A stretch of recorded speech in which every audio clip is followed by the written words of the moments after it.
नमस्कार भक्तों, भगवान श्री कृष्ण की परम श्रेष्ठ शक्तियाँ जो जीवन में सुख व आनंद पहुंचाने वाली कहानियाँ हैं। भक्तों, आज मैं आपके लिए भगवान श्री कृष्ण की शक्तियों का भाग 2 लेकर आया हूँ। पहले भाग में आपको पता होगा कि ब्राह्मण अपनी 9 संतानों को मर जाने का आरोप राजा पर लगाता है। दूसरी ओर अर्जुन ब्राह्मण को उसके बच्चों को बचाने का वचन दे देता है। जिन भक्तों ने पहला भाग नहीं सुना है वह पहले पहला भाग सुने, जिससे दूसरा भाग उनकी समझ में आ जाए। सभी भाग सुख व आनंद प्रदान करने वाले हैं और जीवन में कल्याण प्रदान करने वाले हैं।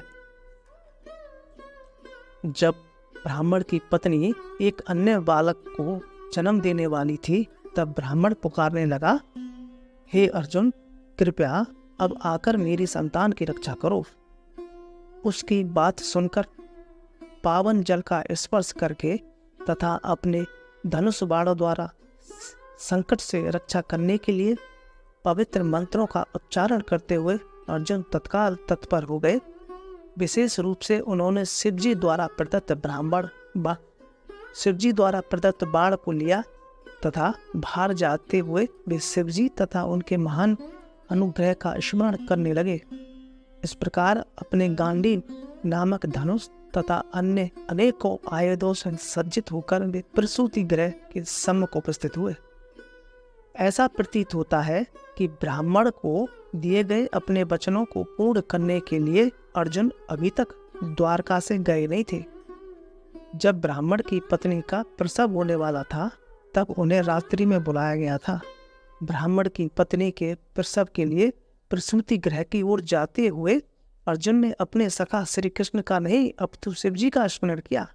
उन्होंने विचार किया कि श्री कृष्ण ब्राह्मण की रक्षा नहीं कर सके हैं, अतएव शिवजी की शरण में जाना श्रेयकर है।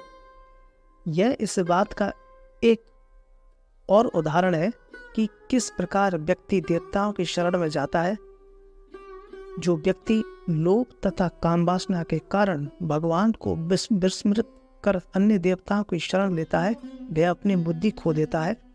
यद्यपि अर्जुन एक साधारण प्राणी नहीं थे, किंतु कृष्ण के साथ उनका सखा संबंध होने के कारण उन्होंने सोचा कि श्री कृष्ण ब्राह्मण की रक्षा करने में असमर्थ है, अतएव शिवजी का स्मरण करना ही उत्तम होगा।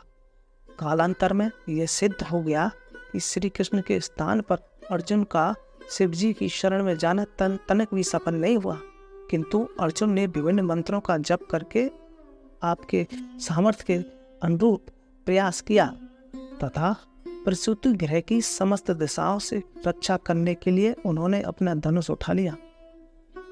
ब्राह्मण की पत्नी ने एक बालक को जन्म दिया।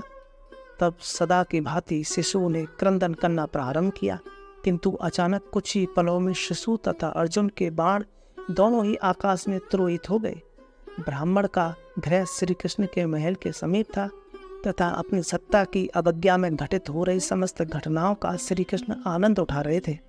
उन्होंने ही ब्राह्मण के शिशु तथा शिवजी द्वारा प्रदत्त बाण सहित समस्त बाणों का अपहरण करने का खेल किया था।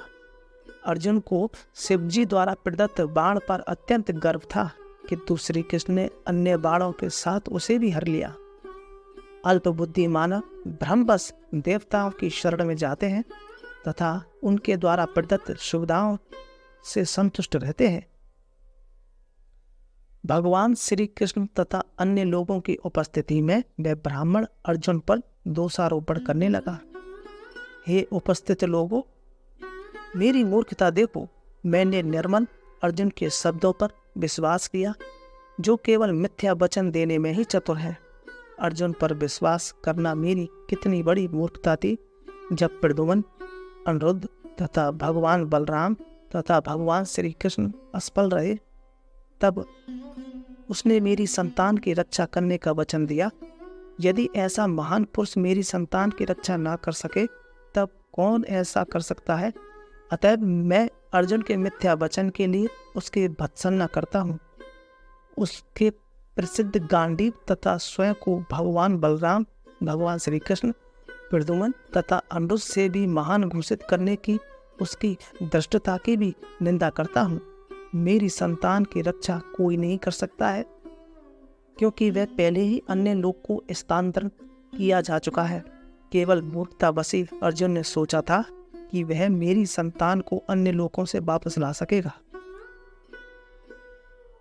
ब्राह्मण द्वारा इस प्रकार निंदित होकर अर्जुन ने अपने को एक योग शक्ति से युक्त किया, जिससे कि वे ब्राह्मण के शिशु को प्राप्त करने के लिए किसी भी लोक में जा सके। ऐसा प्रतीत होता है कि अर्जुन ने उस यौगिक सिद्धि पर अधिकार प्राप्त कर लिया था, जिससे योगी अपने इच्छानुसार किसी भी लोक की यात्रा कर सकते हैं। सर्वप्रथम वे यमलोक गए, जहाँ मृत्यु के देवता यमराज का निवास है। वहाँ उन्होंने ब्राह्मण के शिशु को ढूंढा, किंतु उसे ना ढूंढ सके। तत्पश्चात वे तत्काल लोग ही स्वर्गलोक गए। जब वे वहाँ भी शिशु को प्राप्त करने में असमर्थ रहे, तब वे अग्नि देवताओं के लोक गए। तत्पश्चात चंद्रलोक गए। तब वे वायु तथा वरुण लोक गए। जब वे उन लोकों में शिशु को ढूंढने में असमर्थ रहे, तब वे निम्नतम लोक रसातल लोक में गए।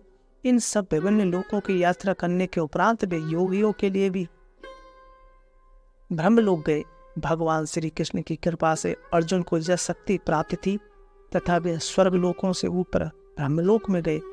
जब समस्त संभव लोकों में ढूंढने के उपरांत भी वे शिशु को खोजने में असमर्थ रहे, तब उन्होंने स्वयं को अग्नि को भेंट देने का प्रयास किया, क्योंकि उन्होंने शिशु को वापस न ला सकने की दशा में वैसा करने का वचन ब्राह्मण को दिया था।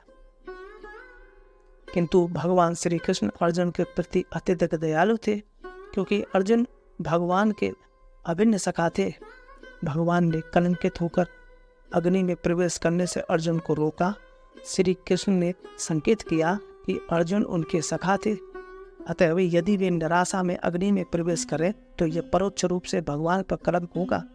अतः भगवान श्री कृष्ण ने अर्जुन को यह विश्वास दिलाते हुए रोक लिया कि वे शिशु को ढूंढ लाएंगे।